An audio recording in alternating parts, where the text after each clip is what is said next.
The computer monitor blinked and flashed several times before Stan had to smack it with his left hand while steering the manned submersible with his right.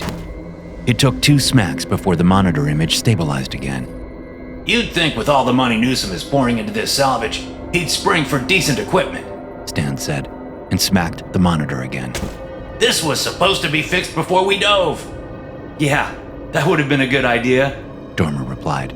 But it's not his money. He has, and Dormer made a dramatic point to hold up air quotes, investors.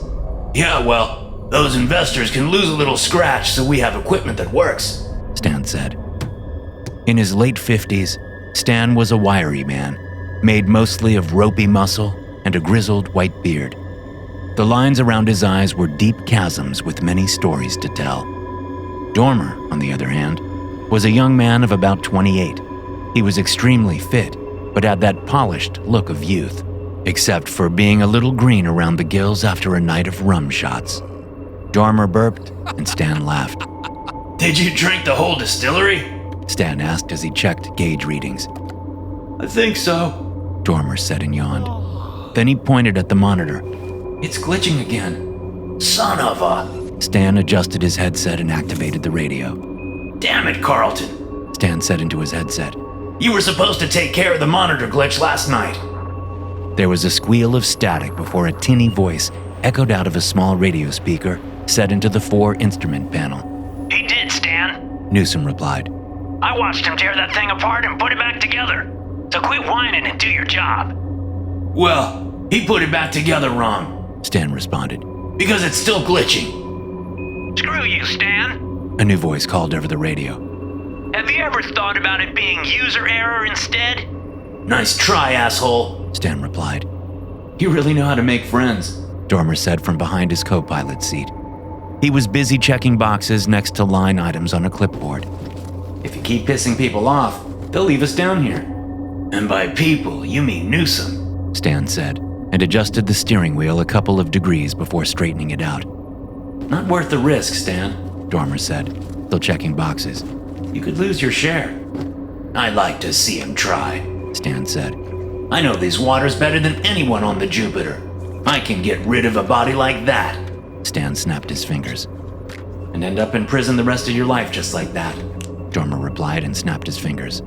And even if you got your share, it's hard to spend money while in prison. I'd find a way, Stan said.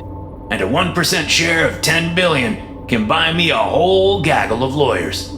Gaggle is for geese, Dormer said with a laugh. I think a group of lawyers is called a gangbang. Stan laughed, but it quickly died away. You good? Dormer asked, turning to look at the pilot. What's wrong? Nothing at all, Stan said and pointed at the submersible's viewport.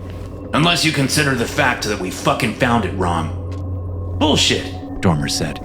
He squeezed next to Stan and stared out of the viewport. Holy shit, Stan. We fucking did it. We fucking found the Lady Elliot. I'll call it in, Stan said. Log coordinates and make sure external cameras are running. We document everything from here on out. On it, Dormer said, and sat down in his co-pilot seat to get to work. Hey, Newsom, you there? Stan called over the radio. He did not add asshole to his call, despite it almost slipping past his lips. What is it now, Stan? Newsom barked. I'm a little busy up here on the Jupiter. It's hard being captain, Stan said. Again, since none of you people can seem to understand, I'm not a captain. Newsom snapped. I'm project lead. Project lead. It's 2 words. Only one more than captain, so it shouldn't be hard to understand. It's as if you've been a sailor as long as I have been, Stan said.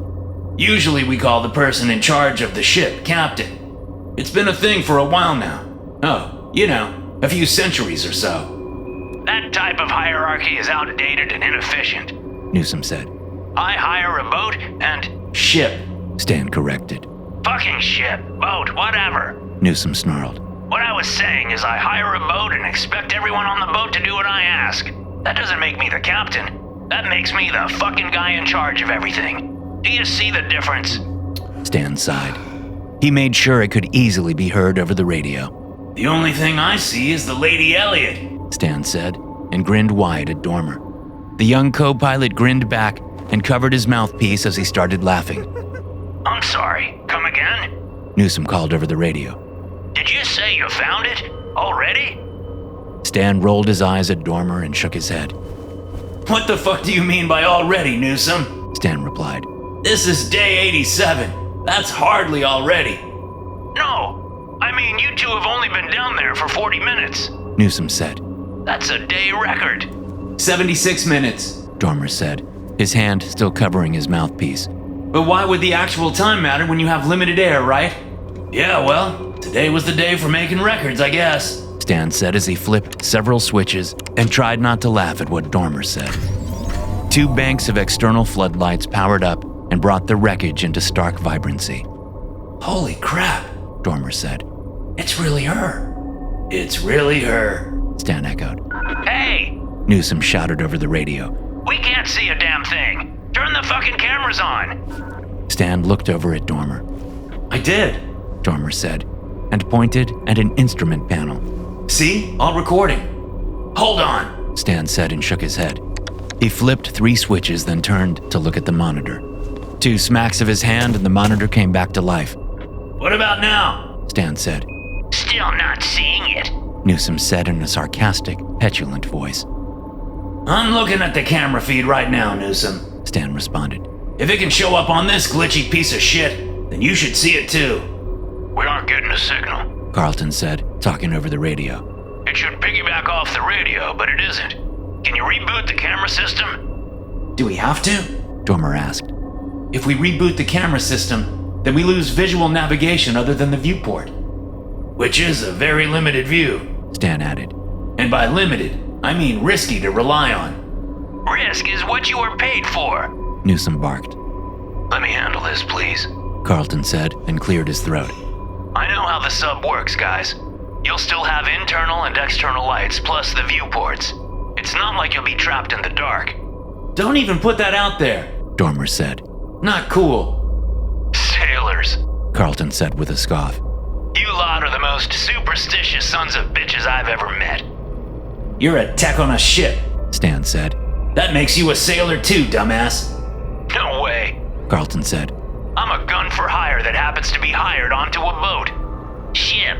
Newsom said. Learn the lingo, Carlton. Stan and Dormer looked at each other and rolled their eyes. Whatever, Carlton responded. Just reboot the camera system so we can get the feed up here, will ya? Dormer raised an eyebrow at Stan. Stan shrugged, then said, Do it. Are you sure? Dormer asked. I'm not happy about this. You got a bad feeling? Stan asked, completely serious. I don't know, Dormer answered. But I don't have a good feeling. Stan sighed, then shook his head. We have to do it, Stan said.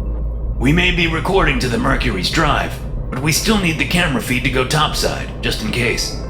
Just in case, Dormer said. Got it. He reached out to a set of switches on his right. Rebooting camera system now, Dormer announced. Ready on my end. Carlton responded. Dormer flipped the switches down and all monitors went blank. He counted to 30, then flipped the switches up. The monitors flashed a bright white, then slowly regained images of the submersible surroundings. Camera system is back online, Dormer said. How's it look up there? Still nothing. Carlton said. Try it again. But let's go for a full 5 minutes instead of only 30 seconds. 5 minutes? Dormer exclaimed. Come on. We'll be fine, Stan said. Just do it. We've got a pretty nice view while we wait. Stan pointed at the viewport again, and the bit of the Lady Elliot they could see. I want you to shut down comms too, Carlton said. in case it's a transmission relay issue. Kill comms for 5 minutes? Stan asked. He frowned and looked at Dormer. Dormer shook his head emphatically. We'd rather not if possible. I don't like it either, Newsom cut in. but we're at the goal line, boys. Let's do everything we can to get this touchdown. You owe me $20, Dormer said to Stan. Damn it, Newsom. Stan exclaimed. You said you'd stop with the football analogies. You just cost me 20. Not my fault you made a stupid bet. Newsom said. Now reboot the cameras again with the comms too this time. 5 minutes? Dormer asked. 5 minutes. Carlton said, back in the conversation. No sooner. Okay. Dormer said. Rebooting cameras and comms in 5, 4, 3, 2, 1. He flipped the previous switches down again, then flipped another set of switches down too. Submersible Mercury to the Jupiter, over. Dormer called into his headset. This is the submersible Mercury calling for the Jupiter. Come in, over. There was no response. Comms are down, Dormer said. Starting countdown now. Rebooting cameras and comms in T-minus 4 minutes and 57 seconds. Copy that, Stan said. The two men sat there and stared out the viewport at the long-lost wreckage of the Lady Elliot. How much do you think is actually in there? Dormer asked after a solid minute. No way to know, Stan said. but the last log by her sister ship said they'd pursued the pirate ship, Constantine's Soul, for nearly 6 days before they were able to catch up and engage. That doesn't tell us much. Dormer said. No, it doesn't. Stan agreed. But the Constantine Soul apparently had been terrorizing this part of the Caribbean for months and had amassed a good amount of booty. Booty, Dormer said with a laugh. that word cracks me up. If the estimates are correct, then what's going to crack you up is in the ballpark of between $8 and $12 billion worth of gold and jewels, Stan said. That's why I average at 10 billion. Makes the math easier. 8 to 12 billion. Dormer replied. That's one hell of a ballpark. And we're about to get box seats, Stan said. The two men laughed. Screw Newsom and his football analogies. Dormer said. We've got the baseball analogies all sewed up. True, Stan said. Then he leaned forward and squinted as he peered through the viewport. Did you see that? See what? I'm not sure. Stan said. It was a big shadow. Like really big. Play the footage back so we can... No cameras, no footage. Dormer said. Son of a bitch. Stan growled. This is one reason I hate having the cameras down. Because of really big shadows. Dormer said. Because of really big shadows. Stan echoed. Dormer fiddled with a couple of dials and stared at a small round screen.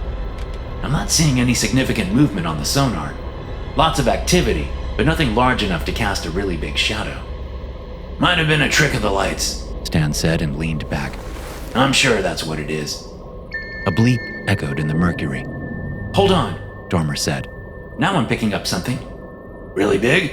Stan asked, turning in his seat so he could look over Dormer's shoulder at the sonar screen. Oh shit, that is really big. Yeah, but what is it? Dormer asked as he tried dialing in the signal a little better. Too large for a shark, at least the ones around here. Could be a bull shark, Dormer said. They can get that big. No, this looks bigger, Stan responded. And bull sharks migrate north this time of year. Manta ray? Dormer asked. That could be, Stan said. except the shape is all wrong. It'll look like a dinner plate on the sonar. This looks longer than wider. Well, Dormer suggested. that's definitely possible. Stan said. Maybe a sperm whale. They're in these waters all year round. At least the females and calves are. It looks about the size of a calf. If that's the case, then we need to watch our ass. Pissing off a mama sperm whale is not a good idea. She'll obliterate the Mercury if she thinks we're a threat to her baby. Awesome, Dormer said. I guess we'll find out soon enough, because whatever it is coming straight for us. Well, shit, Stan said. Let's batten things down just in case. Batten what down? Dormer asked and looked around. All we have are our water bottles and my sweatshirt. I still don't know why you bring that down with us, Stan said. It's not like we're going to get chilly in here. It's my good luck sweatshirt, Dormer responded and reached for the shirt where it hung over a round handle set next to a small porthole. I've never gone on a dive without it, and I've always come back. I don't think those two things are necessarily related, Stan said with a shrug. but a good luck charm is a good luck charm. And I'm all about the luck. Dormer said, then checked the clock set into the instrument panel. Speaking of, we have less than 1 minute before we reboot comms and cameras. Will we get them back up before whatever that thing is reaches us? Stan asked.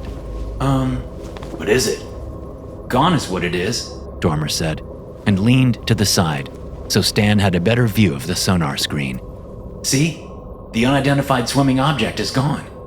How is that possible? Stan asked. I don't care how fast it is. Nothing that size can just disappear off sonar that quickly. We'd see it moving away. Dormer pointed at the screen. You're seeing what I am. Those are new, Stan said and nodded at the sonar. Did the big shadow break up into smaller shadows? Was it a school of something?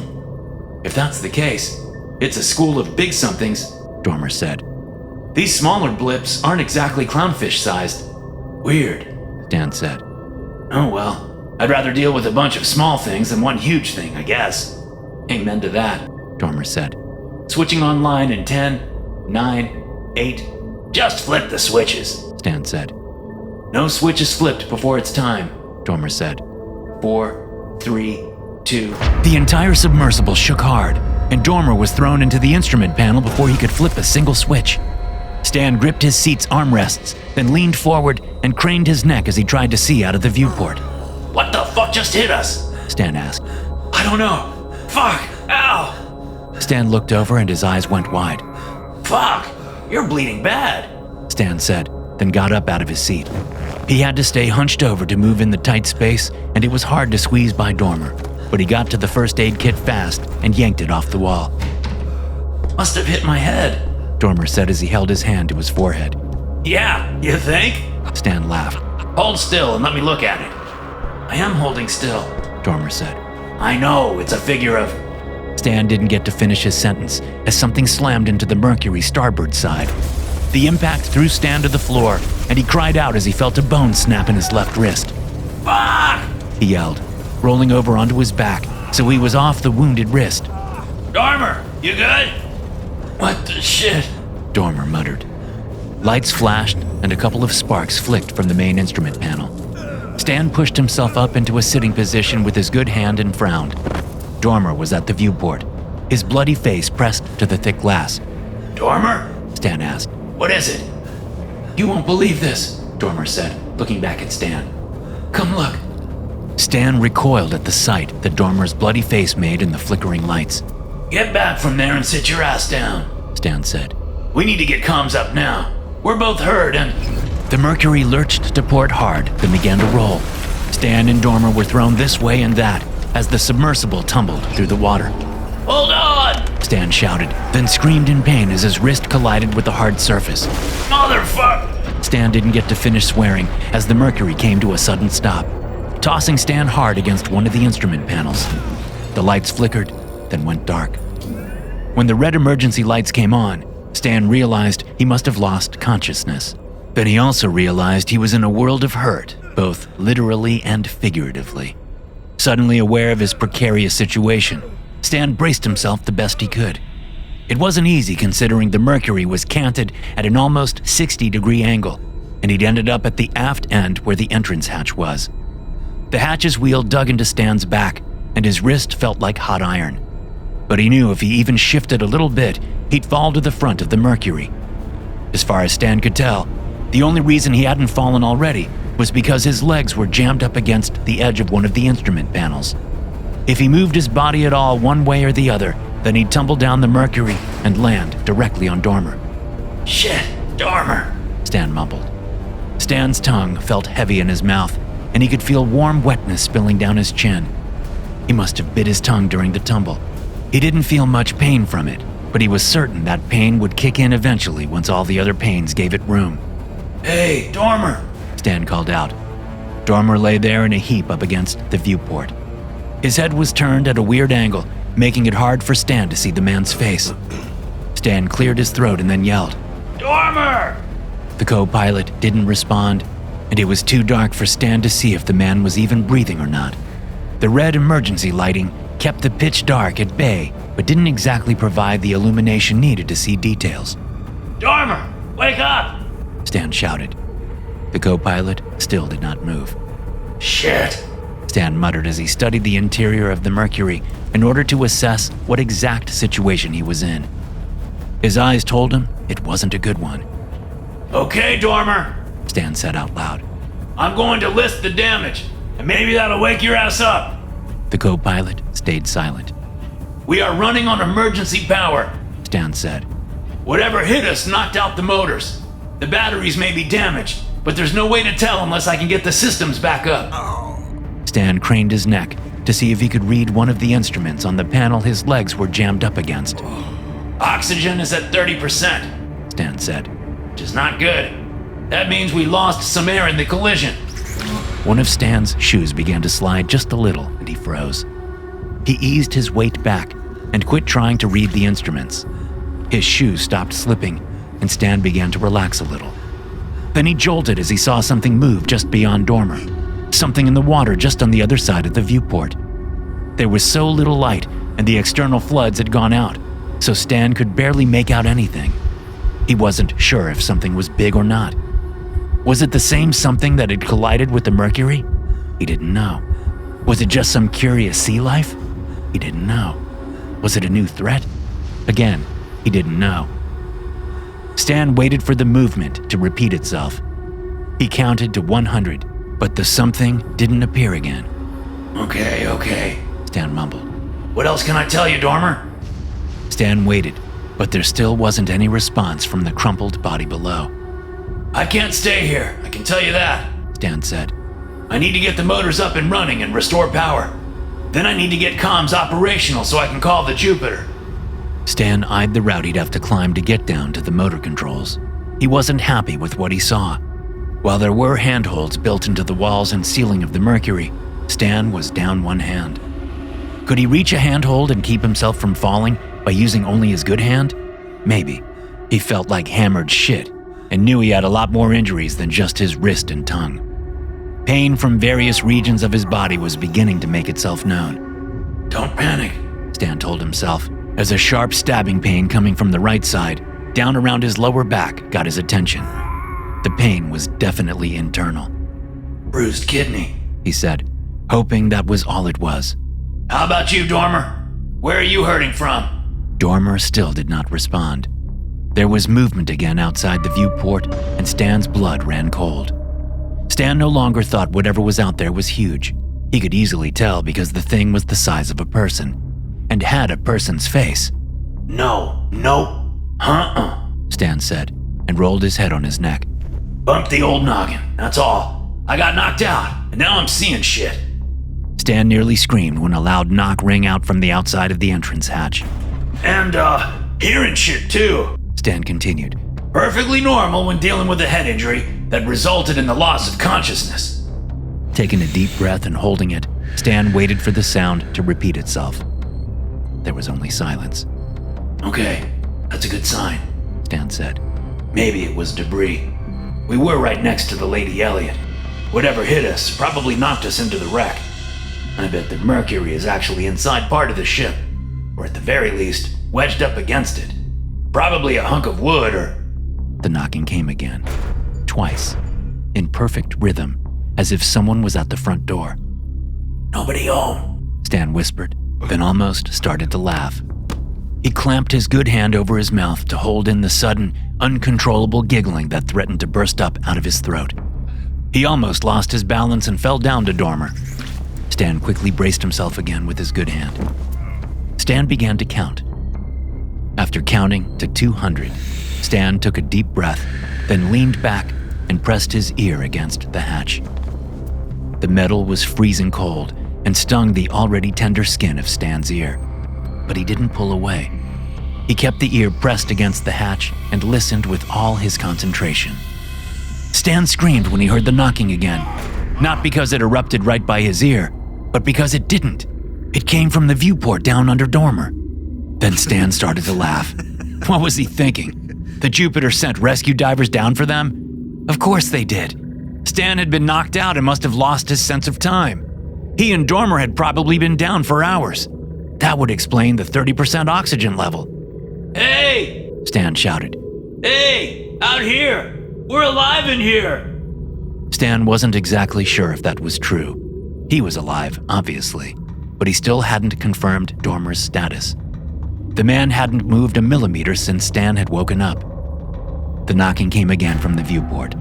3 knocks that time. Yeah! We're in here! Stan yelled. But we're both injured! You need to attach the tether to the... Stan shut up instantly as the knocking went from the rhythmic rap of 3 knocks to a sudden flurry of pounding. Then silence. What the hell? Stan mumbled. He cleared his throat and elaborated on his mumble. What the fucking hell, man? Stop fucking around and attach the tether. Get us the fuck out of here. The wheel against Stan's back twitched. Stan swallowed hard and looked over his shoulder. He couldn't see the hatch from that angle, but he could still feel it. It twitched some more. Then horror filled Stan as the wheel began to turn. Hey! Fuck! Stop! Stan screamed. Everything moved quickly all at once. Stan pushed up with his legs and then spun himself around. He grabbed the wheel with both hands, then screamed again as his wrist became nothing but a burning mass of molten pain. That pain woke up the rest of his pain, and places he hadn't felt earlier suddenly came alive, plunging Stan into pure agony. The wheel kept turning. Stop it! Stan yelled. Stop turning the wheel! The wheel did not stop turning. Stan used all of his strength, but his wrist kept betraying him, and he lost his grip over and over. No, no, no, no, no, no! He looked around, desperate for a solution. If that hatch opened, the Mercury would fill with seawater in a matter of seconds. Stan would drown in a couple of minutes. There! Resting against the pilot's seat was the clipboard Dormer had been using earlier. If Stan could get to the clipboard, he could use it to wedge in the spokes of the wheel and stop it from turning. But that meant moving, which really meant falling. And falling meant getting back up. That last part was the factor Stan wasn't sure he could overcome, except he had no choice. Stan did some quick calculations, then let himself fall down to the seats below. He hit hard and cried out, but nothing else broke, and the pain wasn't any worse than before. Got it! Stan said as he picked up the clipboard, then put it between his teeth so he had his good hand free. Then he started to climb. But it didn't matter. To Stan's horror, the wheel kept turning and turning until there was a loud clang. No! Stan screamed just as water began to seep in around the hatch's edges. No! Stop! The water didn't stop. It came rushing in, filling the Mercury in seconds as Stan had feared. He took in as much air as he could before he was completely submerged. With his lungs already burning and his body pressed up against the seats, Stan stared in horror as several faces appeared outside the hatch. Bearded faces, scarred faces, old faces, angry faces, rotten faces. Not for you, one of the faces said, then somehow slammed the hatch closed, despite the resistance the water would have made. The hatch's wheels spun and locked just as Stan's lungs could hold on no longer. The used air exploded from Stan's mouth and was quickly replaced by seawater.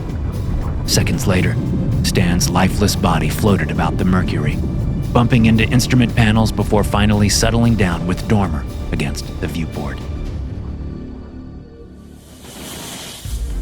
Dormer came to and tried to figure out what had happened.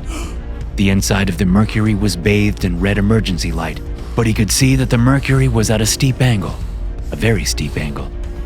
Stan? He called out. What the fuck? A tapping noise got Dormer's attention, and he realized he was jammed up against the fore viewport. The tapping noise was coming from just outside the glass. Jesus Christ! He exclaimed as he tried to push away from the viewport and the bone-white face looking in at him. Dormer screamed as pain erupted from both his legs. He looked down and saw that he had a bone sticking out of his left thigh and a bone sticking out of his right shin. Oh no, no, no! Dormer said. Stan! The tapping stopped and the face disappeared. Dormer struggled to get himself away from the viewport and finally managed to wedge himself against the backs of the seats. It wasn't the distance he wanted, but it was better than staring directly at, well, Dormer wasn't sure. Stan? Dormer asked when he was settled enough that the pain in his legs became only a dull throb instead of stabbing agony. That's when Dormer saw Stan. Oh shit, Dormer whispered. Stan was above him, jammed up against the main hatch and an instrument panel. The man's left arm was twisted in the hatch's wheel and looked like it was broken in several places, but that was far from the worst of it. With his mouth wide open, Dormer could see that Stan had bitten off his tongue. Blood was still dripping from the ragged stump. Dormer gulped and looked about the Mercury. There, sitting on the clipboard, which was resting against the pilot's seat, was Stan's tongue. It twitched. fuck! Dormer screamed. His instinct was to scramble away and put as much distance between himself and the severed tongue as he could. But the crushing pain that erupted from both of his legs held Dormer in place. The tongue twitched again, then began to curl and bend. Oh, no fucking way! Dormer said. The tongue bent, then extended. Bent, then extended. It was worming its way toward Dormer's right leg. A loud creak and squeal of metal came from above, and Dormer didn't know what to do. He had to look and see what was happening over him, but he also couldn't take his eyes off the moving tongue. A wicked, half-insane laugh burbled up out of Dormer's throat at the thought that he was even dealing with a moving tongue. Then a pained sob followed, and Dormer had to bite his own tongue to keep from completely breaking down. The squeal of metal grew louder, and Dormer finally looked up. Stan's body was hanging over him, no longer jammed against the instrument panel, but it was moving. Stan? Dormer called. Then Dormer realized why Stan's body was moving. The man's arm was twisted in the hatch's wheel, and the hatch's wheel was slowly turning. No! Stop! Dormer yelled. The face he'd seen earlier must have been divers coming to rescue them. That made sense. But why were they trying to open the hatch?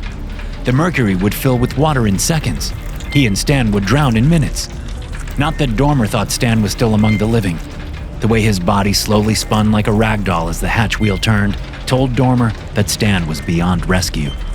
But Dormer wasn't. Hey! Stop! Dormer yelled. I'm still alive in here! The wheel paused. Dormer let out a relieved sigh.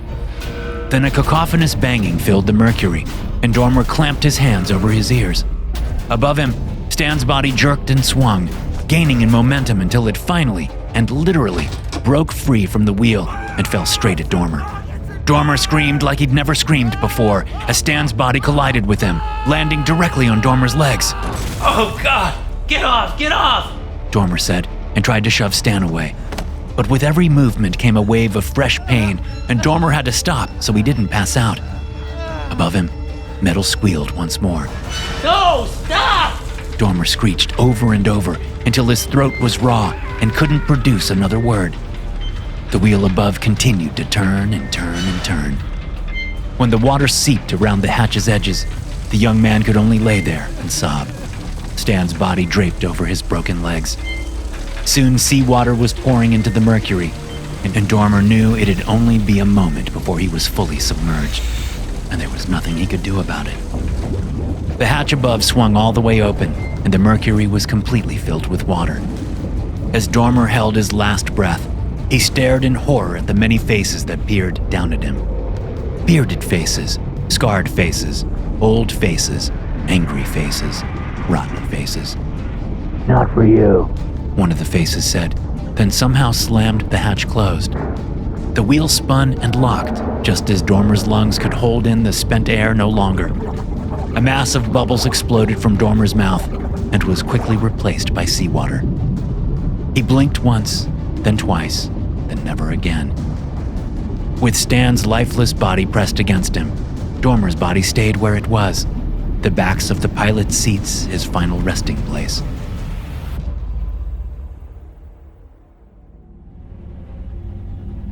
Why haven't the comms come back up yet, goddammit? Newsom snapped at Carlton as the two men stood on the bridge of the Jupiter. Fit and lean, the man was in his late 30s and looked like he just walked out of a golf club.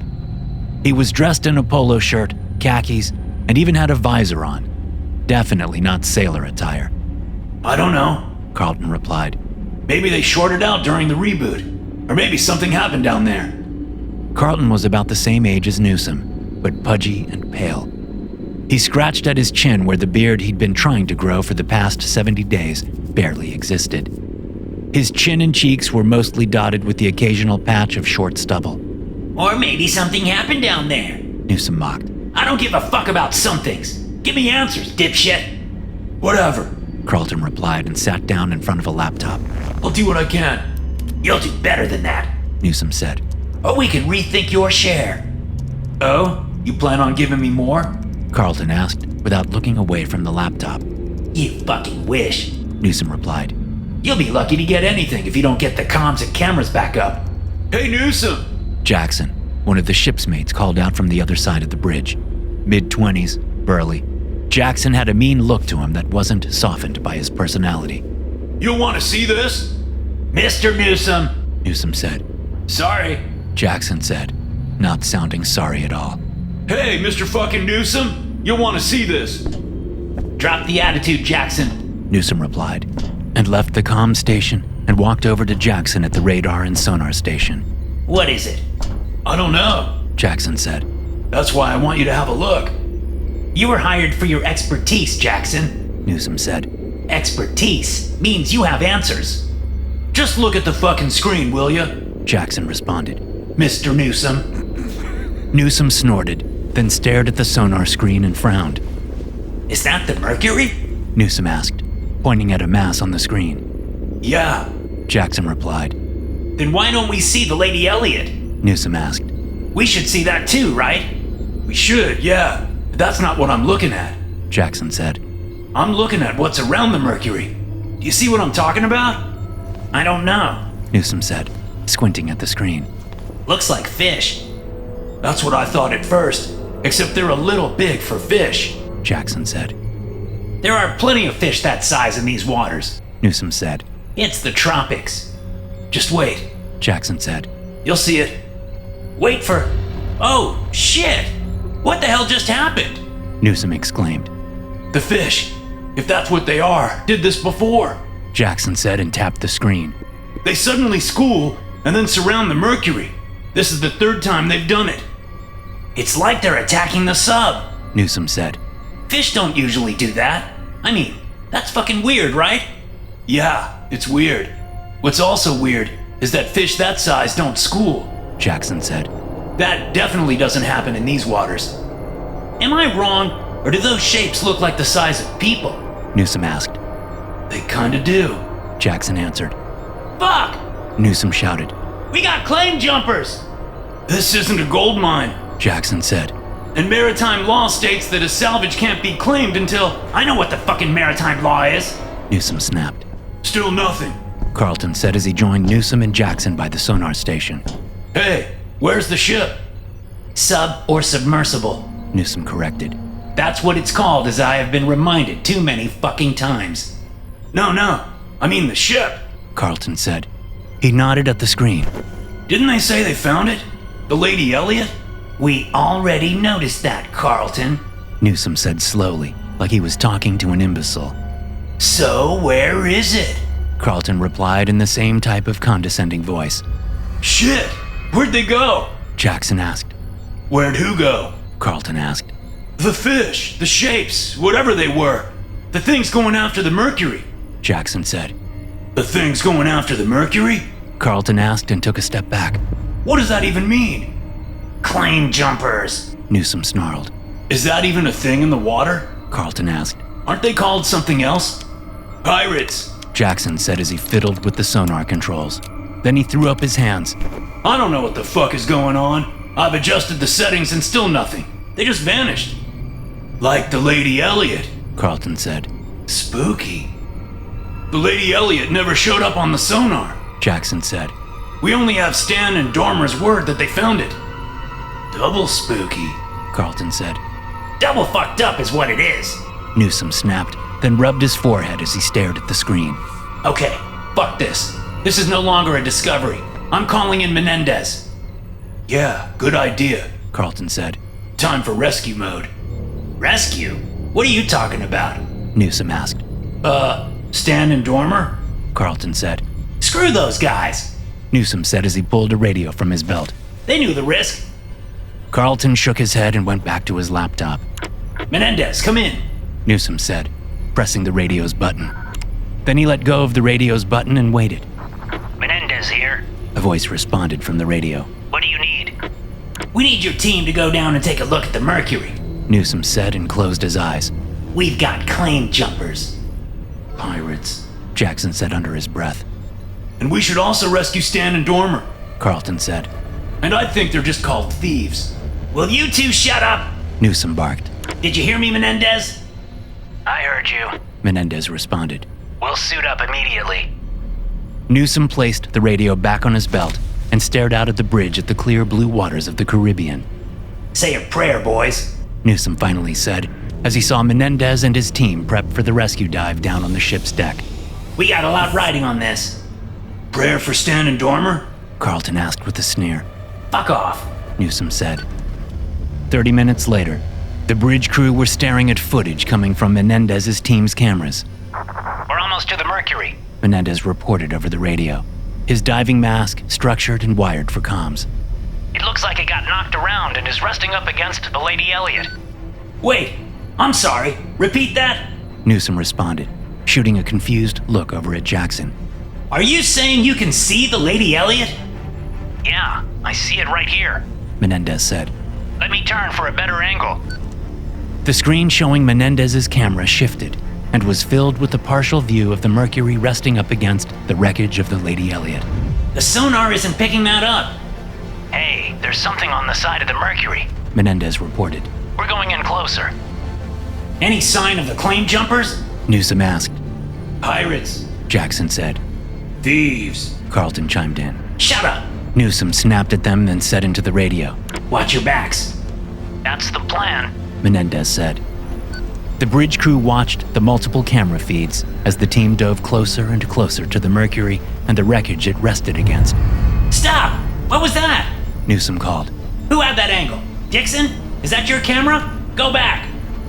The camera marked Dixon slowed, then adjusted its angle. Holy crap! Is that writing? Newsom asked.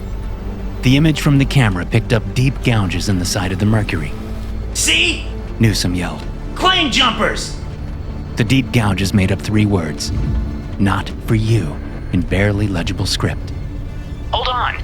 Menendez said. I'm approaching the viewport now. I'm going to take a look inside. The image from Menendez's camera grew closer and closer to the front of the Mercury, then changed angle as Menendez swiveled his body so he could see inside the viewport. Emergency lights are on, He reported. and I see Stan and Dormer. There was a pause. They're dead for sure. Menendez said. How do you know? Newsom asked, unsure he wanted the answer. The sub is filled with water. Menendez said. The hatch is closed, but the Mercury is definitely filled with water. I can see Stan's and Dormer's heads just floating in there. Hold on. Let me get a better look. Hurry it up! Newsom said. We need to stake claim to this salvage right away. Fuck those claim jumpers!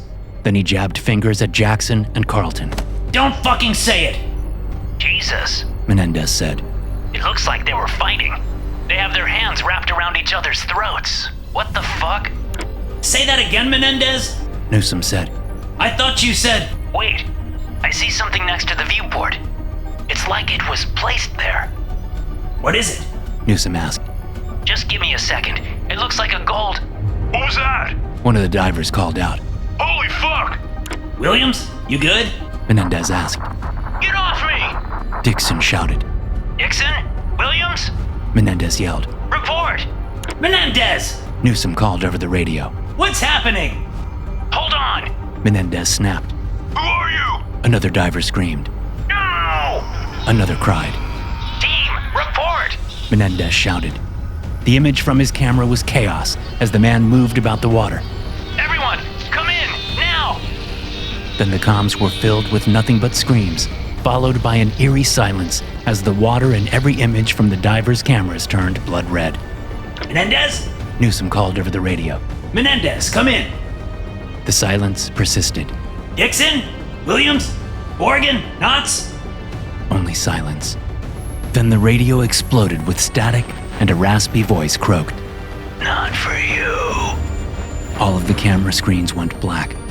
The bridge crew stood there, stunned. Finally, Newsom shuddered and looked at Carlton. I'm calling the Coast Guard. Carlton said. We're gonna need help. Don't you dare. Newsom said. We don't have a choice. Carlton said. If we don't call this in, then we will be breaking so many maritime laws that we'll automatically lose claim to the Lady Elliot for sure. Newsom fumed silently for a moment, then pounded his fists against his legs. Fuck! Does that fuck mean to call them? Carlton asked. Yes. Newsom said quietly. Call the damn Coast Guard. Coast Guard Commander John Phillips stood on the Jupiter's deck and listened patiently to Newsom's explanation of events. Phillips was a tall man and built like the ship he commanded. He looked down at Newsom, his contempt for the man barely concealed. It was the 3rd time he had Newsom go through it all. That's quite a story, Captain. Phillips said. No, like I said before, I'm not a captain. Newsom said. I'm project lead. We have a different organizational structure on the Jupiter. We're modeled more after Silicon Valley's, and like I said before, I don't fucking care, Phillips said. In the future, you might want to model your organizational structure after centuries of maritime law and tradition. It may help avoid all of this. I don't think titles and hierarchy can avoid what happened, Newsom responded. Except we don't really know what happened, do we? Phillips asked. I just told you, Newsom snapped. 3 fucking times! Yes, you told me quite the story, Phillips said and grinned. 3 fucking times. But that story is just a story, and does not tell us what actually happened. Someone from the aft end of the ship called out, and Phillips walked away from Newsom, forcing the project lead to hustle to catch up. When they reached the aft end of the ship, both men watched as the Mercury was loaded up onto its platform by a large crane. It's filled with water, Commander, an ensign yelled up at Phillips and Newsom. And we can see 2 bodies inside. Did you find any other bodies? Newsom yelled down. The diving team? Not yet, the ensign said. Crack it open, Ensign, Phillips ordered. Try to do it without damaging the sub, please, Newsom said. That sub was a sizable investment. The ensign frowned at Commander Phillips. Just break it open, Phillips said, ignoring the glare he received from Newsom.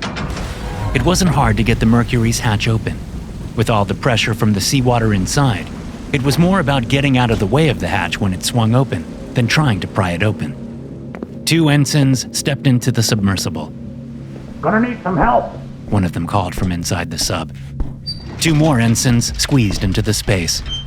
When all 4 reappeared, they had Stan's and Dormer's body in their arms. They set the corpses on the platform, and everyone on the upper deck all stared. Like Menendez had said, the 2 men had their hands around each other's throats, but that wasn't what stunned everyone. The men were also naked, and carved into their backs were the words, "Not for you." Christ almighty, Phillips said. Do you believe me now? Newsom said. There were claim jumpers down there. They must have done that. Commander, an ensign called from the far side of the Mercury, the side facing away from the upper deck. We got the same words carved into the sub's hull. How about now? Newsom asked. I insist the Coast Guard hunt these murdering thieves down. You don't insist on shit, Phillips said. But, Commander, you have to... Newsom started. I do not have to do anything except for my job is laid out by the United States of America, Phillips said. Please remember that. Commander! A seaman shouted from behind the 2 men. Phillips and Newsom turned to see sailors from both the Coast Guard vessel and the Jupiter standing by the gunwale and looking down into the water. Is that laid out by the United States of America? Newsom asked Phillips as the 2 men joined the others and stared down at the water. Floating face down was Menendez's diving team. Their suits had been stripped off their bodies, and carved into each of their backs were words. Not for you, Newsom whispered. Same as the Mercury, and same as Stan and Dormer. I can see that, Phillips said. Then he turned and faced Newsom. You never found the Lady Elliot. Excuse me? Newsom replied. But we did. We have footage from Menendez and his... We'll be confiscating all footage, Phillips stated. Without that evidence, you cannot make a claim. Without a claim, then there is no reason for you to stick around. Get you, your crew, and this ship out of here. You can't do... Newsom started to protest. Let me make this very clear, not a captain, Phillips interrupted and got in very close to Newsom. I have been on these waters for over a decade. I have experienced a lot. He paused and licked his lips. Sometimes you let things go and never revisit them. This is one of those things.